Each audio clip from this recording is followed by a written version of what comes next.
Tonight on 6.5 Minutes, we're going to be discussing a topic that seems to be making headlines recently. Local hackers taking down popular websites. We're going to be showing a reenactment of a recent study that happened with a young girl taking down the Penn State network.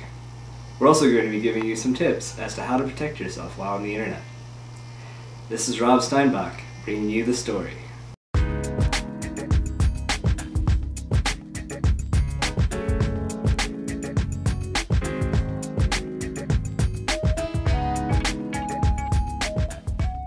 While the term botnet can be used to refer to any group of bots, such as IRC bots, this word is generally used to refer to a collection of compromised computers, called zombie computers, running software usually installed via worms, Trojan horses, backdoors, running under a common command and control infrastructure.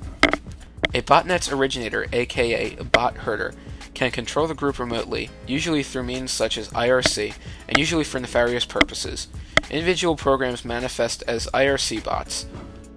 Often the command and control takes place via an IRC server or a specific channel on a public IRC network. The server is known as the command and control server. Though rare, more experienced botnet operators program their own command protocols from scratch.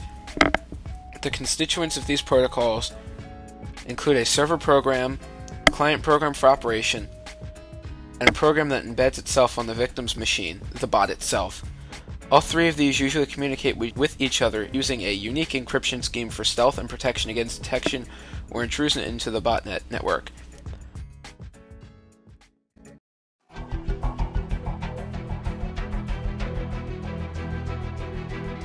So I was looking through the Collegian and saw an article on how students were being hacked with botnets all around the university.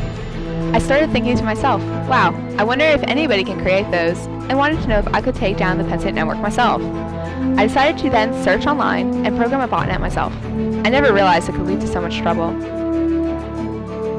I discovered a GoBot3, a botnet hosting program, and came up with a quick scheme to distribute the malware across the campus in the form of a VPN upgrade from ITS.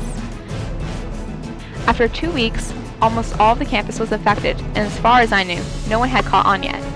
Now it was time to take down the Penn State network.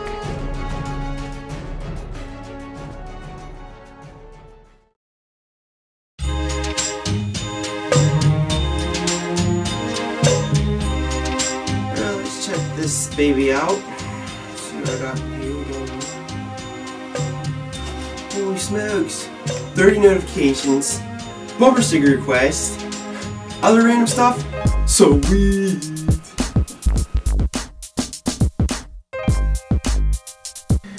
He wants to know my PNC bank account number and my mom's middle name. Well, my bank account number is just my phone number, and my mom's middle name is Victoria. Wonder why he wants to know that. Oh well. Never disclose personal information that may be used to compromise your personal security. Social networking sites like Facebook and MySpace are commonly used outlets for phishing scams. On these sites, we are bombarded with what appears to be fun quizzes and surveys. However, these quizzes and surveys often convey personal information about ourselves that we may not be aware of, such as potential passwords, key security questions, to online baking. When using social networking sites or filling out surveys and quizzes that others may view, please avoid answering questions like the name of your childhood best friend, where you were born, mother's maiden name of favorite author, name of third grade teacher, and/or the name of your pet. These are commonly asked security questions that should be avoided in quizzes and/or surveys. Email scams are probably the simplest attack you can be hit with through the internet. The attacker will usually pretend to be a person or group whom the target will trust, or a group that has power over the target. In this case, Lance is falling into an email phishing scam sent out by people posing as the Penn State Information Services technicians, a group whom Penn State students trust.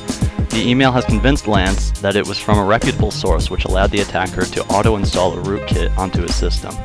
This enables botnet software to take control of Lance's machine, turning it into a zombie. For a scam like this to work, the recipients of the email must have a blind trust in the figures of authority, or those whom they think are figures of authority, and must not know much about how the technological environment works. This thinly veiled social engineering ploy is immediately seen through by most, although if the emails are sent out, a few are bound to fall for it.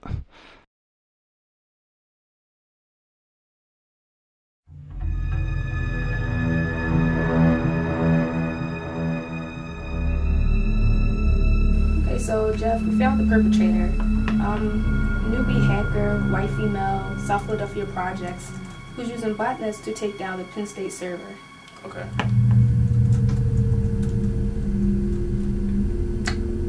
When was it first tracked? Around 2:30 a.m. 30.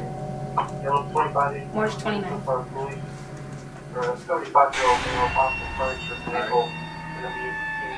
I'll get out there probably later this afternoon and I'll apprehend the suspect. Sounds good. Okay. Today we're going to arrest a hacker in South Philadelphia projects. So, subject is female supposedly. Hopefully there'll be no resistance. So I'll have to take her down. So, I do like electrics.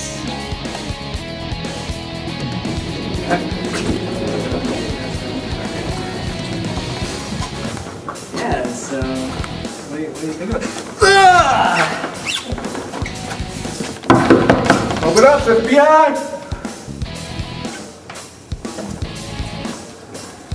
You coming with me? Hands behind your back. Being arrested for breaching the cyber crimes. Great idea. There's cyber crimes. Oh. Dude.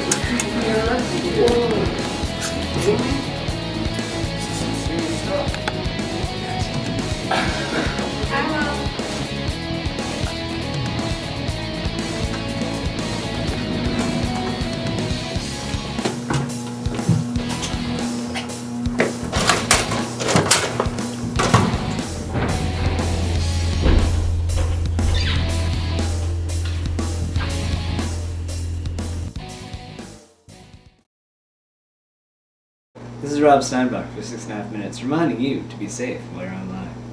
Good night, America.